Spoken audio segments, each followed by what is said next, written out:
नमस्कार, मैं हूं आशीष चित्रांशी और आप देख रहे हैं the news launcher. Hot topic with Hemant Atri. Hemant भाई को सबसे पहले स्क्रीन पर ले आइए। स्वागत है हेमंत भाई।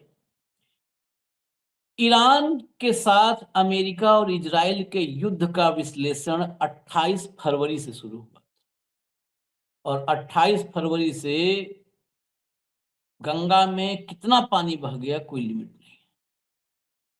लेकिन इस बीच जो पूरा का पूरा जो है मार्च 31 दिन, फिर अप्रैल के 15 दिन, करीब 47 दिन जो गुजरे हैं, इस 47 दिन में जो असली खेल हुआ है, शायद उधर ध्यान नहीं जा रहा लोग। इस 47 दिन में जीत और हार, सब लोग जीत और हार देखने की कोशिश कर रहे हैं। अमेरिका जीत रहा है कि ईरान जीत रहा है, इजराइल लेबनान में घुस रहा है, सबका ध्यान इधर। इससे इतर जरा चीन के तरफ देखने की जरूरत है। और चीन की तरफ क्यों देखने की जरूरत है? इस 47 दिन में दरअसल वर्ल्ड ऑर्डर बदलने की तरफ पूरी दुनिया ने कदम बढ़ा दिए। पूरी दुनिया ने वर्ल्ड ऑर्डर ऑटो मोड में नहीं है, मैनुअली बदला जा रहा है। एक होता है ऑटोमेटिक बदल गया सिचुएशन, यहां पर मैनुअली बदला जा रहा है वर्ल्ड ऑर्डर, और पूरी दुनिया उस दिशा में कदम बढ़ा रही है एक साथ। अमेरिका की का जो पूरा टीम था, ग्रुप था, मित्र राष्ट्र जिनको कहा करते थे, वो भी उसी दिशा में बढ़ रहे हैं। और जो दूसरा खेमा था बाइपोलर वर्ल्ड में, जो दूसरा ध्रुव था, वो भी उस दिशा में बढ़ रहा है। और कहते हैं ना, एक जा करके क्षितिज आपको दिखता है जब बड़े मैदान में खड़े होइए, जहां पर आसमान और धरती एक साथ मिले हुए नजर आते हैं, वही स्थिति है यहां पर। अगर आप दूर खड़े होकर के और पैनी दृष्टि गड़ा दो दूर तक, तो आपको लगेगा कि ये जो बाइपोलर वर्ल्ड था, ये कहीं दूर जाकर के मिलता नजर आ रहा है। पीछे सिर्फ अमेरिका और इजराइल छूटे नजर आ रहे हैं। अमेरिका के चेले जो थे, मित्र छोड़ दीजिए, चेले थे, चेलों ने भी अपना अपना ठिहा ठौर खोजना शुरू कर दिया है। और दूसरा अपना कहते हैं, दूसरा अड्डा, दूसरा ठौर, दूसरा फादर फादरलैंड, वो तलाशना शुरू कर दिया है। अमेरिका और ईरान के युद्ध में जो नया डेवलपमेंट है, पिछले पिछले 24 घंटे के भीतर का डेवलपमेंट है, इस डेवलपमेंट को देखते हुए लगने लगा है कि अब चीन इस युद्ध में एंट्री मार चुका है। और सिर्फ एंट्री नहीं मारा है, एंट्री धमाकेदार, जैसे हीरो की एंट्री होती है हॉल में, सिनेमा हॉल में सीटी बजती है, वैसा जो है एंट्री मारा, जहां पर उसने ट्रंप की सबसे पहले जिनपिंग ने क्लास लगाई। ट्रंप की मतलब एंट्री हो, और एंट्री होकर के सब लोग नेतन्याहू को, आप पूरी दुनिया में देखिए, यूरोपियन कंट्री सब नेतन्याहू को गाली दे रहे हैं, नाजी है, नरसंहार कर रहा है। चीन ने जब एंट्री मारी तो दिखाया कि हम अलग हैं, हम इस नेतन्याहू चिरकुट की बात ही नहीं करेंगे, हम ट्रंप की क्लास लगाएंगे। तो उसने सीधा ट्रंप की क्लास लगाई। और ट्रंप की क्लास किसके सामने लगाई? सोचिए, क्राउन प्रिंस अबू धाबी का बैठा था सामने, बीजिंग में मीटिंग करने आया था। अब मिडिल ईस्ट में इस तनाव के बीच में अगर अबू धाबी का क्राउन प्रिंस जा रहा है बीजिंग मीटिंग करने, और उसको सामने बिठा करके अगर ट्रंप को रगड़ा जा रहा है, तो इसका संदेश यही कह रहे हैं। थोड़ा मामला टेक्निकल हो जाता है, लेकिन हम इसीलिए धीरे धीरे खोलते हैं कि इसका मैसेज पूरी दुनिया के लिए साफ है। मिडिल ईस्ट से यूएस आउट होगा, और मिडिल ईस्ट से आउट होगा तो फिर यूरोप ने इसको ठेंगा दिखा दिया है। कोरिया, जो साउथ कोरिया है, वो नेतन्याहू को और इजराइल को पानी पी पी के गरिया रहा है कि नरसंहार कर रहे हैं, नाजी हैं। शुरुआत वहीं से हुआ था, सबसे पहला स्टेटमेंट नाजी से जोड़ते हुए साउथ कोरिया ने दिया था। जापान किनारा कर रहा है इससे। ये सब जाएंगे फ्रांस और ब्रिटेन की बैठक में शामिल होंगे, जहां पर नो एंट्री है ट्रंप के लिए। यानी मामला खत्म। अब मैं आपको कुछ खबरें दिखा दूं, हेडलाइंस दिखा दूं, फिर हेमंत भाई के पास चलेंगे विस्तृत इसकी चर्चा के लिए। लाइए लाइए दिखाइए, ये देखिए, Jinping meets Abu Dhabi crown Prince इन Beijing, pledges deeper China UAE ties एमिड middle east tensions. अब सोचिए आप, मिडिल ईस्ट के तनाव के बीच अबू धाबी के क्राउन प्रिंस के साथ बैठते हैं जिनपिंग, और चीन और यूएई के बीच, यूएई आप चेलों में भी होता है, चेलों में खास चेला, यूएई और सऊदी चेलों में खास चेले हैं, बाकी बहरीन, कतर, जॉर्डन ये सब नहीं। ये दो जो है यूएई और सऊदी, ये खास चेले हैं। राष्ट्रपति बनने के बाद आपने देख लिया होगा, जब वो पहली बार निकला अमेरिका से तो सेकंड टर्म में, उस चेले को बिठा करके आपस में संबंधों को गहरा और व्यापारिक संबंधों को गहरा करने की बात कर रहे हैं। अगला देखिए, the impressive times, Jinping unveils 4 point plan during meeting with Abu Dhabi crown Prince. एक तो बाइलेटरल द्विपक्षीय संबंधों को मजबूत करने की बात हुई, उसी समय उसी क्राउन प्रिंस के सामने 4 जो है सूत्री प्रस्ताव रखता है चीन, कि ये प्रस्ताव है दरअसल इससे मिडिल ईस्ट की तरक्की होगी। वो जो गोल्डन एरा और golden age for middle east कर रहा है ट्रंप, वो सब झांसा है इस 4 सूत्री फार्मूले से। और वो 4 सूत्री फार्मूला आपको दिखने में बहुत सरल लगेगा, बहुत सिंपल, लेकिन उस 4 सूत्री फार्मूले में ट्रंप की और अमेरिका की मिडिल ईस्ट से विदाई लिखी हुई है उसके भीतर। कैसे, जरा हिंदी की हेडलाइंस लाइए थोड़ा तड़क भड़क वाला हो जाए। अमेरिका ईरान के जंग के बीच चीन की एंट्री, सी जिनपिंग ने रखा 4 सूत्री प्रस्ताव। आगे चलिए, आगे चलिए। जंगल राज नहीं चलेगा, चीनी राष्ट्रपति की यूएस को खरी खरी, होर्मुज के नाकेबंदी को कहा गैर जिम्मेदाराना कदम। आगे चलिए। मिडिल ईस्ट का मसीहा बनने की कोशिश में चीन, दिया शांति का फॉर्मूला, होर्मुज पर यूएस को धमका चुका। आगे चलिए। ये यूएस को धमकाया, वही जो हमने अभी कहा था। देखिए, चीन की सरकारी एजेंसी सिन्हुआ के मुताबिक यह प्रस्ताव उस समय सामने आया जब अबू धाबी के क्राउन प्रिंस शेख खालिद बिन मोहम्मद बिन जायद अल नाहयान बीजिंग दौरे पर थे।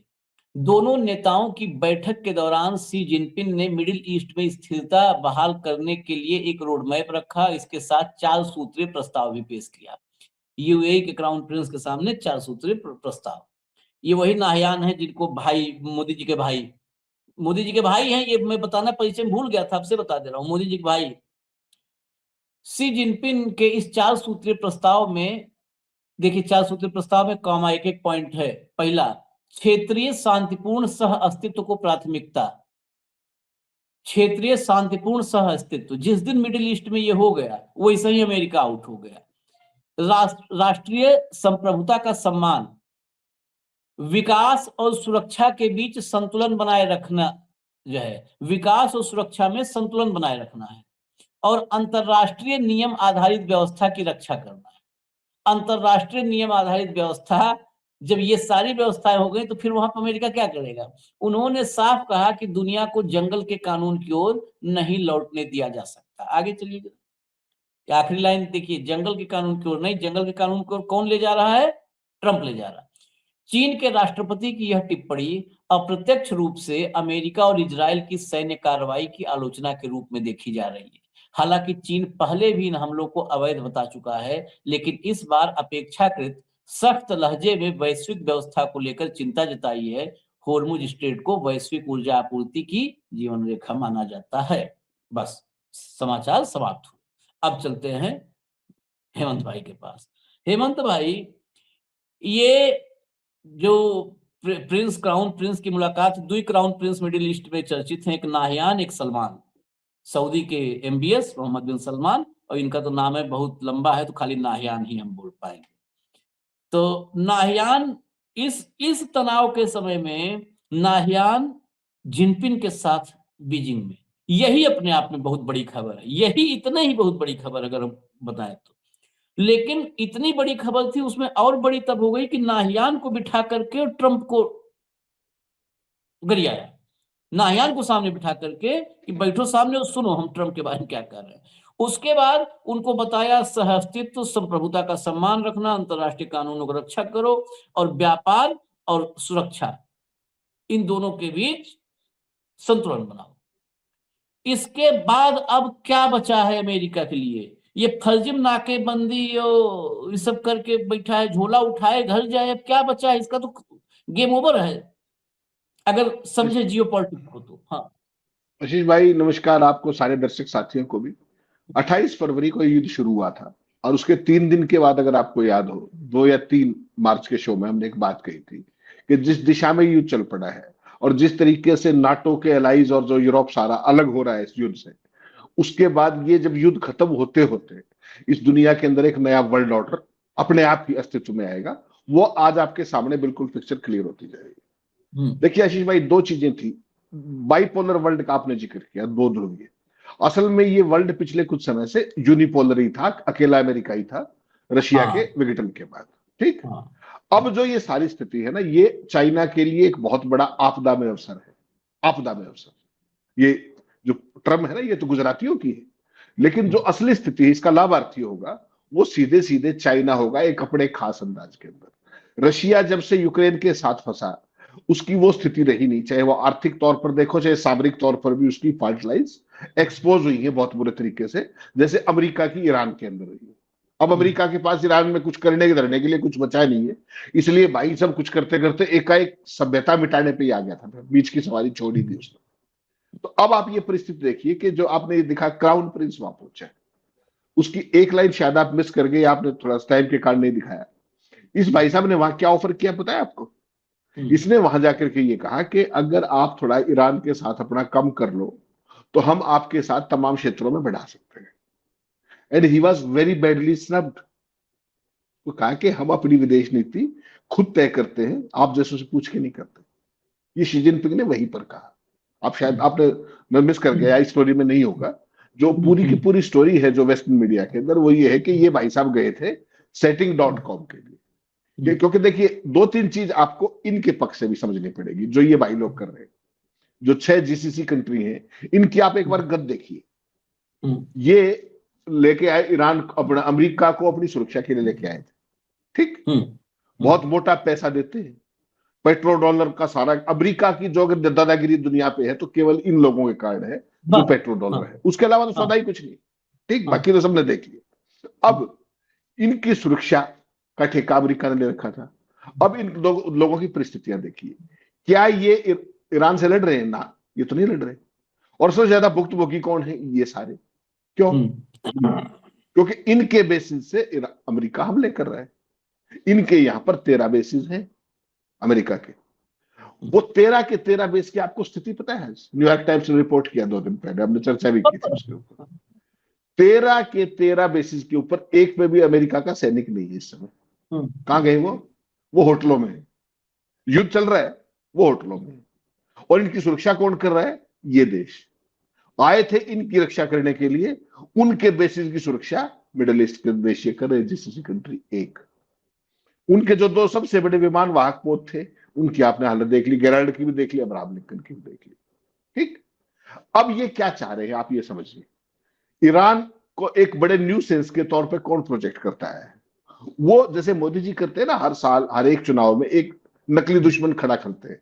अब बंगाल के चुनाव में उन्होंने क्या खड़ा कर रखा है कि घुसपैठी है, पूरी एसआईआर होगी, एक भी घुसपैठिया नहीं बताया। ऐसे ही अमेरिका ने अब ईरान को पिछले कुछ सालों से इजराइल के कहने पर दुश्मन बना रखा है पूरे जीसीसी कंट्री का। कितनी बार ईरान ने यह कहा युद्ध शुरू होने के बाद कि भाई तुम इनको अपने बेसिस यूज मत करने दो हमारे ऊपर हमले के लिए, हम आपको कुछ नहीं कहेंगे। क्या इनके अंदर वो नैतिकता थी या इनके अंदर वो साहस था? नहीं था। क्यों? क्योंकि यहां पर तमाम कोई डेमोक्रेटिक गवर्नमेंट नहीं है जीसीसी कंट्रीज के अंदर। सारे के सारे खानदानी, जो आपने कहा ना क्राउन प्रिंस को चुनाव हुआ थोड़ी है। आपके बाद में, मेरे बाद कोई और, उसके बाद कोई और, लाइक दैट खानदानी हो। तो उस परिस्थिति के अंदर अब उनको ये समझ में आने लगा है कि जो, जैसे आपने देखा 1-2 देशों के अंदर जब अपने सुप्रीम लीडर को मारा गया तो लोग सड़कों पे आ गए, शिया सुन्नी का भेद भूल गए। और पूरी सल्तनत डर गई कि यार कहीं रिजीम चेंज वहां करने गए थे कि हमारा नंबर ना आ जाए। ये परिस्थिति भी बहुत सारे देशों के अंदर है। और ईरान के साथ आप मानिए ना मानिए, लेकिन उसके साथ ज्यादती हुई है, जिस तरीके से उसको घेर के अटैक किया गया, ये मानना पड़ेगा। ना तो वो जो ये आरोप लगा रहे हैं वो उनमें से एक भी आरोप सच नहीं है, चाहे वो न्यूक्लियर उसके डील उसका मामला हो, कुछ भी नहीं था। और ये मैं और आप नहीं कह रहे, ये जो केंट कह रहे हैं। जो केंट ने आज फिर बता दिया कि 16 एजेंसियां हैं अमेरिका की, 16, और 16 में से एक ने भी ये नहीं कहा कि ईरान परमाणु बम बना रहा है। उसके बावजूद उन पर हमला किया गया। ठीक, उनके देश के इंटरनल जो पंगे थे वो तुमने शुरू कराए, मोसाद ने कराए, सीआईए ने कराए। ट्रंप ने बता भी दिया कि कुर्दों को हथियार हमने दिए थे, कुछ नहीं बचा ना। ईरान के अंदर आपने सब कुछ प्लांट किया, ये बात कोई स्वीकार करे ना करे हमें पता है इस बात का, ठीक। अब आप बात कीजिए कि ये क्यों भागे फिर रहे। अगर लॉन्ग टर्म देखिए, आप कुछ भी कर लो, आप अमेरिका नहीं, आप किसी और बड़े से भी ताकतवर से कर लो समझौता, पड़ोसी से नहीं बदल सकते ना आप अपने। आपने क्यों शत्रुता मोल ले ली ईरान के साथ। जो ईरान इजराइल और अमेरिका जैसे देशों के नाक में दम कर सकता है, वो तुम्हें क्या समझेगा। तो ये बात समझ में नहीं आती। इस तरह के काम हमारे वाले तो क्या करते कि पॉलिटिकली गलत होना ही है, वो हमारे वालों का विशेषाधिकार है।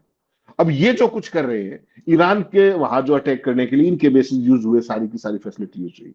अल्टीमेटली तो होता यही है ना, ज्योग्राफी तो नहीं बदल सकते आप ना, तो ईरान खत्म होने वाला है ना तुम खत्म होने वाले। तो ये सारे के सारे एक्सप्लोर करने चले आशीष भाई चाइना की तरफ। अब एक घटनाक्रम ये है, इनकी मजबूरी है, क्योंकि जो हरकतें अब हुई हैं युद्ध के दौरान, वो ये ना ही शांति से नहीं रह पाएंगे लॉन्ग टर्म में, ये भी समझ रहे हैं, ठीक। और ईरान का खेल केवल इतना है, आप सोचिए 13 बेसिस है, उनमें से अगर 4 बेस भी उठ गए अमेरिका के, तो जीत तो चुनाव तो युद्ध तो ईरान जीत गया, फिर तो दिक्कत ही कुछ नहीं बची। 4 भी उठ गए तो 13 के 13 ना भी उठे तो, जैसा आपने कहा सऊदी और यूएई सबसे बड़े चमचे हैं, तो बाकी जो है उनको तो अपना भी देखना है ना, वो चमचे रहेंगे। अगर 4 उठ गए तो ईरान जीत गया, फिर कोई बात ही नहीं, ठीक। अब आप चल पड़िए यूरोप के अंदर। इटली की प्रधानमंत्री, जिसको ब्यूटीफुल लेडी कहा करता ट्रंप 15 दिन पहले तक, उसने क्या किया, उसने इजराइल के साथ अपना जो डिफेंस पैक्ट है, ट्रेनिंग से लेकर के वेपन प्लेटफॉर्म एक्सचेंज करने का, वो खारिज कर दिया। हाँ, 2003 से उसको रद्द कर दिया। अब देखिए आप क्या हुआ, 27 में से 26 यूरोपियन कंट्रीज ने उनके साथ जो प्रेफरेंशियल ट्रीटमेंट होता है ना, डी ट्रेक उसका ट्रेड का, उसको सस्पेंड करने पे गंभीरता से विचार शुरू कर दिया है। 32% जो ट्रेड है इसराइल का, वो यूरोपियन यूनियन के साथ है, यानी कि बिल्कुल अलग थलग। इसराइल को अमेरिका और भारत को छोड़ करके कोई उंगली पकड़ने वाला भी नहीं है, कोई नहीं पूरी दुनिया में, बता दीजिए। 14 देशों के अंदर तो भाई साहब आप घुस नहीं सकते अगर आप इसराइल के नागरिक हैं तो, और ये संख्या आने वाले समय में बढ़ेगी, घटेगी नहीं, ठीक। तो ये परिस्थिति जाएगी कहां। जो हम कहा कि नया वर्ल्ड ऑर्डर अमर्ज होगा, वो बिल्कुल अपेरेंटली दिख रहा है, और चाइना को कुछ करने की जरूरत नहीं। चाइना ने क्या खेल किया इस पूरे युद्ध में, आज ऑफिशियल कंफर्मेशन आ रहा है, हम तो पहले दिन से एक बात कह रहे हैं कि जिस तरीके से सक्सेसफुल टारगेटिंग की है ईरान ने विद मिनिमम रिसोर्सेस, उनके पास साधन क्या है एयर डिफेंस के नाम पर, कुछ नहीं, उसके बावजूद भी यूएस की कोई जगह नहीं छोड़ी जिसको नहीं ठोका उन्होंने। तो क्या है उसका, वो जो ईरान की जो सैटेलाइट के जरिए जो लाइव ट्रैकिंग है, प्लस जो इंटेलिजेंस है, उसने तो ईरान की मदद की है ना। आज फाइनेंशियल टाइम्स से लेकर के सारे कह रहे हैं कि ईरान की रिपोर्ट ही हमको अलग से दिखाना पड़ेगा आज, क्योंकि हाँ, कैसे ये भारत जैसे देशों के लिए भी, भारत के लिए बड़ा अलर्ट है, उसमें सिर्फ ईरान नहीं, भारत के लिए बड़ा अलर्ट है। हमारे पास कुछ नहीं है सिवाय ये लफ्फा जी के, हमारे जो 56 इंची खाली दिन भर मुंह खोलता है, झूठ बोलता है। अरे आशीष भाई, हम तो भुक्तभोगी रह चुके हैं, हमारे लिए खतरा नहीं, हम तो फेस कर चुके हैं। पिछले साल ऑपरेशन सिंदूर के दौरान की अंदरूनी कहानी आपको भी पता है, मुझे भी पता है। अगर यहां बता देंगे तो ट्रॉल सेना आ जाएगी।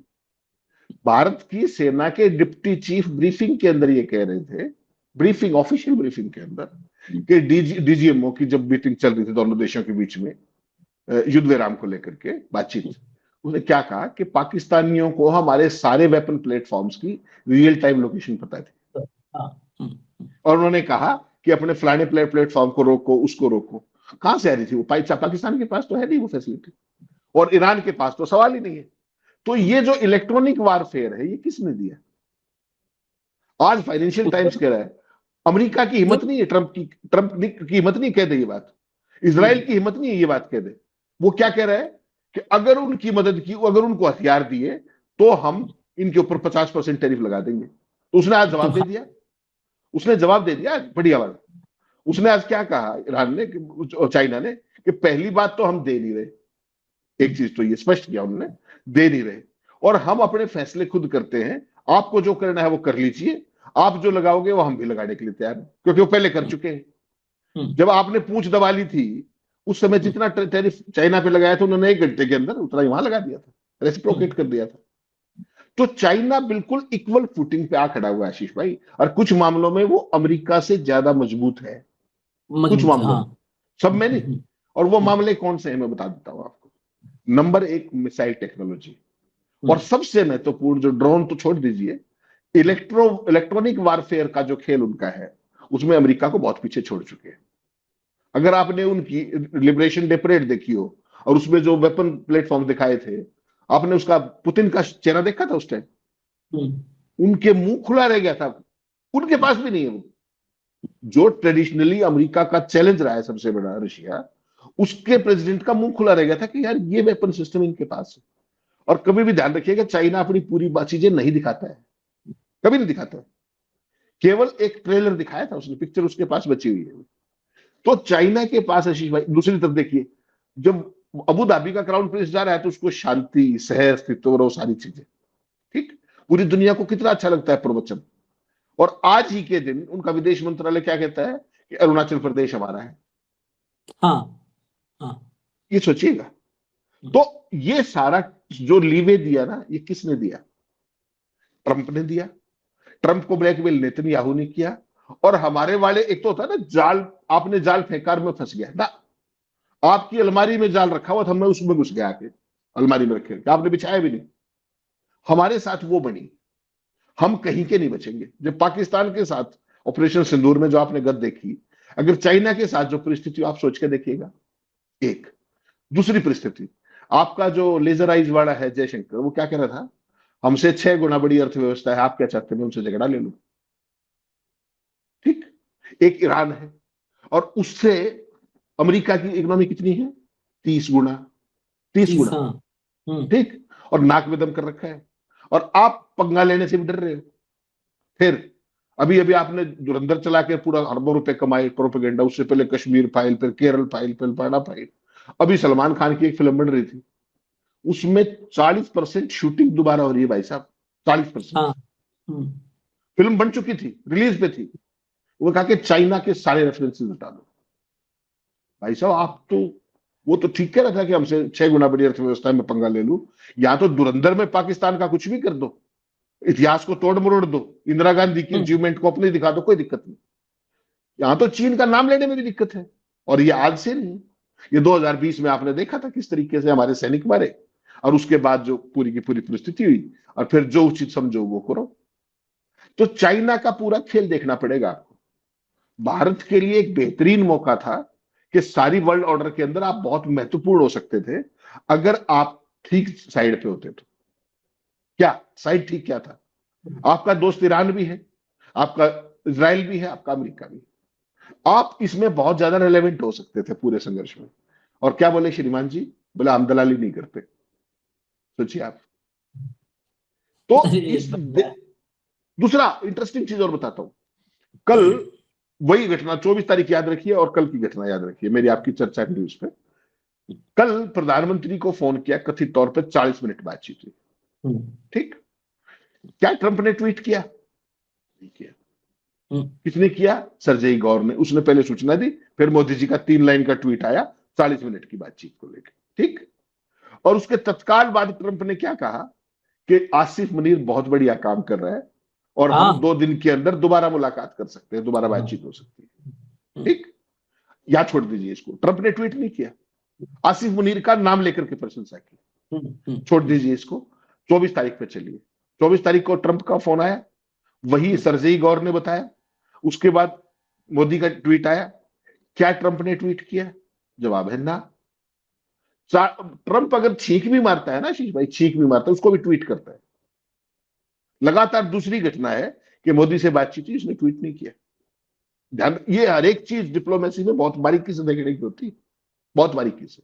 और पिछली बार क्या हुआ था 24 को, यहां बात करके हटा, ये ट्वीट ट्वीट कर रहे थे, शहबाज हम्म, शरीफ ने ऑफर किया कि हम मध्यस्थता कर सकते हैं, उसके ट्वीट को रिट्वीट किया भाई ने, ट्रंप ने, और तुरंत बाइट दिया कि शहबाज शरीफ और वो अच्छा प्रयास के लिए मैं सदकामना करता हूं। बाकायदा बाइट दिया ट्रंप ने। और भारत और पाकिस्तान का नाम अलग करने के लिए आशीष भाई, कितने एफर्ट लगे हैं पिछली सरकारों के। और जब से ये ऑपरेशन सिंदूर हुआ, सीज फायर, तब से लेकर आज तक अमेरिका ने भारत और पाकिस्तान को एक दूसरे से जोड़ दिया, फॉर ऑल टाइम्स। नहीं नहीं, ये एक बात ये आप, और एक मिनट इस, मैं पूरी करता हूं, हाँ एक मिनट। हाँ हाँ कल का ट्वीट देखिए आप, 40 मिनट की बातचीत, 3 लाइन, और शुरुआत कहां से करते हो? I spoke with my friend Donald Trump. My friend, इस माई फ्रेंड से बाहर कब आओगे आप? Is he really your friend? Is he really? जितना जलील उसने आपको किया है, उसने किसी और देश को किया आज तक?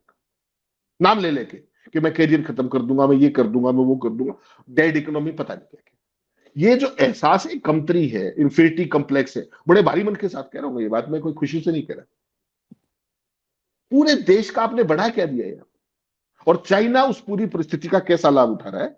आप देखिए, उधर तो सह अस्तित्व की बात कर रहा है, शांति की बात कर रहा है, संप्रभुता की बात कर रहा है, और भारत के अरुणाचल को अपना बता रहा है, और आप वालों हम की आवाज नहीं अरुणाचल निकलेगी। अब बाइट भी सुनवा देंगे, जब अब यहाँ तक आ गए तो बाइट सुनवा देंगे। मैं खाली एक चीज को और थोड़ा सा करेक्शन करना चाहता हूँ।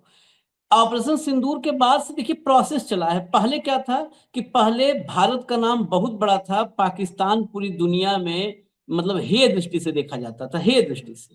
फिर बिल्कुल। फेज चेंज हुआ, जिस फेज की आपने बात की ऑपरेशन सिंदूर के बाद से भारत पाकिस्तान का नाम साथ में लाना शुरू हुआ, साथ में। अब वो फेज पार हो गया, अब नेक्स्ट फेज में हम आ गए हैं, अब उसका नाम ऊपर हो गया है। आप देखिए उसके शहबाज को और आसिम मुनीर को हिज हाइनेस करके लिखा उसने, ट्रंप ने।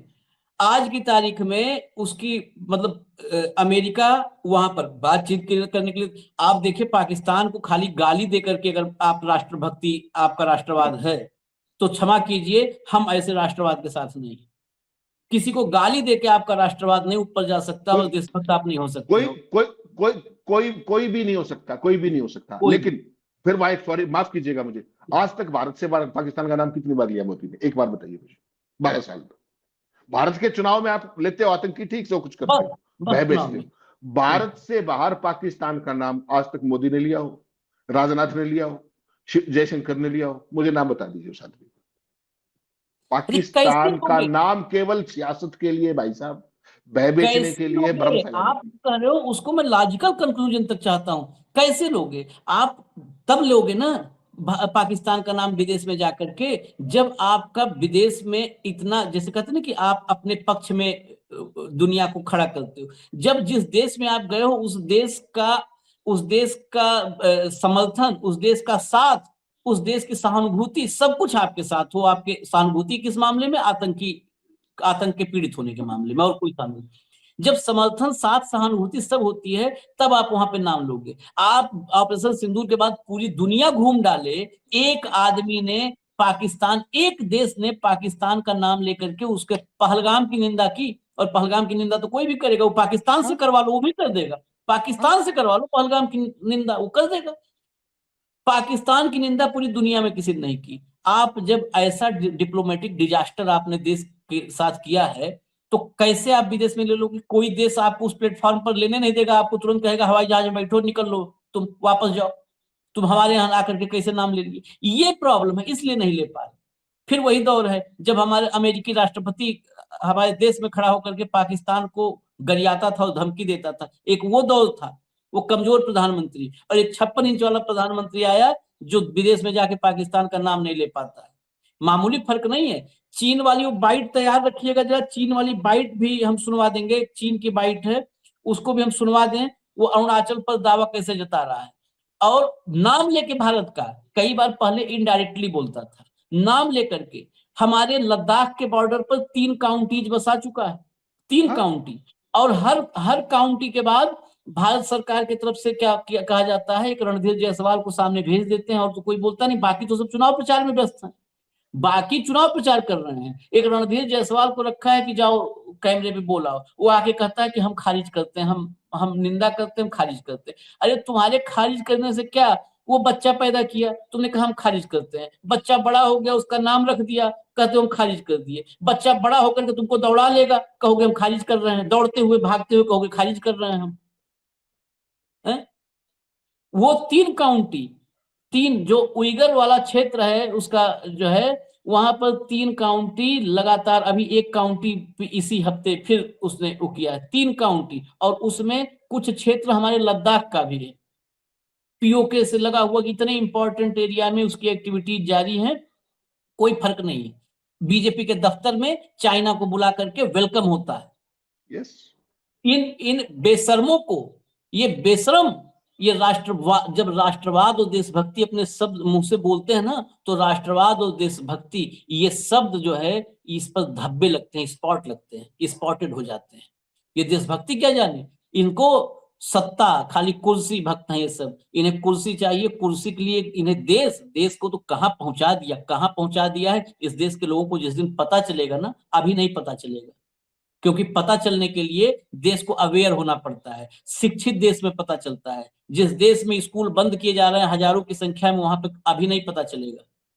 पता चलेगा जब आने वाली पीढ़ियां निकाल के अपने पूर्वजों को, जो हम लोग की जनरेशन है ना, निकाल के जूता जो है और बरसी पर जब चढ़ाएगी ना फोटो पे, तब समझ में आएगा कि क्या हुआ है। लाइए सुनवाइए चीन का जो विदेश मंत्रालय का स्टेटमेंट है, सुनवाइए जरा। Action hinders bilateral stability. What is China's response? Thank you. This region is Chinese territory. China has never recognized the so-called Arunachal Pradesh, illegally established by India. The Chinese government's standardization of place names in South Tibet is entirely within China's sovereignty. China-India relations are generally stable, and China's policy of improving and developing these ties remains unchanged. We hope both sides will move towards each other and do more to benefit bilateral relations. सुन लिया आपने?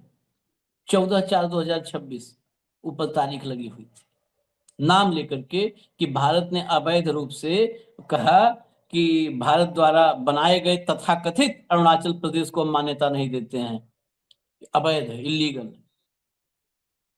हमारे यहाँ से रणधीर जायसवाल ने जवाब 10 तारीख को दिया था, आज वाले का नहीं, ये 14 वाले का अभी तक नहीं आया। मैं आपको बता दूं, 10 को जब उसने कुछ जगहों के नाम बदले थे, तब रणधीर जायसवाल आए थे, कहते हम इसको खारिज करते हैं। खारिज करके चले गए। अब ये 14 तारीख का 15 तारीख हो गया, अब तक जवाब नहीं आया, क्योंकि उधर बंगाल में चुनाव प्रचार करना वो ज्यादा जरूरी है। ये अरुणाचल प्रदेश क्या दे रहा है? नहीं, वो दिल्ली में बैठे थे तब भी यही कहा था, यार आशीष भाई ऐसे मत किया करो। आप देखिए मोदी जी हर समय सक्रिय रहते हैं, दिन में 18 घंटे काम करते हैं, आप उसको डिस्क्रेडिट नहीं कर सकते। उस दिन भी अगर आपको ध्यान होगा, तत्कालीन आर्मी चीफ ने 3 घंटे बाद उनको जवाब मिला था। 3 घंटे तक वो फोन करते रहे, रक्षा मंत्री को भी, उधर भी। फिर मैसेज गया उनको रक्षा मंत्री की तरफ से कि बॉस ने कहा है जो उचित समझो वो करो। तो बस आप समझ जाओ, रात को 10-10 बजे तक काम करते हैं। आप कह रहे कि वो प्रचार में बिजी। आपको याद नहीं जब पुलवामा हुआ था, जब शूटिंग कहां चल रही थी, याद है? और कितने घंटे बाद कन्वे किया गया था, कितने घंटे बाद? ये सतपाल मलिक ने मुझे भी बताया था इंटरव्यू में राजभवन में, और उसके बाद तो सारे देश को भी बताया था कि 3 घंटे तक प्रधानमंत्री से संपर्क नहीं हो पाया था। ऐसा नहीं है कि हो नहीं सकता था, ऐसा थोड़ी हो सकता है। प्रधानमंत्री अगर हवाई जहाज के अंदर है, अटलांटिक के ऊपर भी उड़ रहा है, तो भी कम्युनिकेशन के सारे सिस्टम होते हैं भाई साहब, हर पल। और उसके बावजूद पुलवामा की सूचना वहां से आने के बाद मिली, ये ऑन रिकॉर्ड है। तो ये अपनी प्राथमिकताओं का सवाल है। जिस मूल मुद्दे पे आए थे वही मुद्दा मैं कह रहा हूं। आज की तारीख में चाइना के दोनों हाथों में लड्डू है। अब देखिए जो यूरोपियन यूनियन के साथ जो कुछ किया गया है, जो नाटो के साथ जो किया है ट्रंप ने, वो सारे कहां जाएंगे अल्टीमेटली? वो घूम के चाइना की शरण में आएंगे। क्या करेंगे वो? रशिया के साथ उनकी बढ़ती नहीं है। आजकल रशिया के ऊपर भी कंधे पे हाथ किसका है? चाइना का। आजकल स्थिति बदल गई है, हमारे लिए दुर्भाग्यपूर्ण है ये। जब तक रशिया था तो हमारा ठीक था, हालांकि हमने रशिया का भी बेड़ा गर्क कर लिया संबंधों का, कोई दिक्कत नहीं। अमेरिका ने कहा तेल मत खरीदो, हमने कहा नहीं खरीदेंगे, तो उनके साथ जितने सदियों के संबंध थे वो भी निपटा दिए। ठीक, तो अब जो परिस्थिति है इसमें ओवरऑल जो सारे का सारा है, अब देखिए इटली की प्राइम मिनिस्टर बहुत जल्दी चाइना आने वाली है, तमाम यूरोप के देशों के लोग वहां आने वाले हैं। तो चाइना के साथ इनके संबंध बढ़ने का मतलब, आप सोचिए आप कहां जाएंगे? आप तो एक इजराइल से ले लीजिए, क्या करेंगे? और वो सरेआम ये कह रहा है चाइना का प्रवक्ता कि हम भारत के इसको मान्यता नहीं देते, अरुणाचल प्रदेश को, सॉवरेनिटी और ये सारा। और उसके बावजूद मोदी के राज में 2.5 गुना आयात बढ़ा कि नहीं बढ़ा 12 साल में? इसका जवाब है, दे दीजिए जवाब इसका। $100 बिलियन प्लस का घाटा है भाई साहब व्यापार में, $100 बिलियन का। आयात 2.5 गुना बढ़ा है और निर्यात घटा है विज़ 2014। ये मैंने सारे फिगर दिए थे आपको। यही तो विकास है, यही विकास ये है, विकास, ये यही मेक इन विकास इंडिया। है।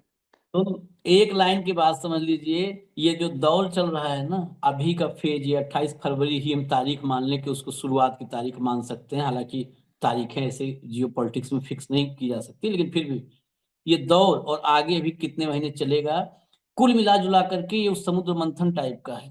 इसका नतीजा जब निकलेगा तो दो फैसले होंगे, ग्लोबल लीडर कौन है और ग्लोबल लूजर कौन है। यस। ठीक है, तो ग्लोबल लीडर कौन है, ग्लोबल लूजर कौन है, हमें दोनों दिख रहे हैं, आपको दिखना चाहिए बस, हमें दोनों दिख रहे हैं, दोनों। बिल्कुल।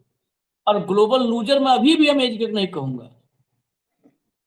अरे हम 143 करोड़ के देश हैं, दुनिया की सबसे बड़ी आबादी वाले देश, हम ग्लोबल लूजर बनने की तरफ बढ़ रहे हैं 56 इंच की अगुवाई में। इजाजत दीजिए, हम फिर आते हैं और अपडेट्स के साथ। धन्यवाद हेमंत भाई, बहुत बहुत धन्यवाद, नमस्कार।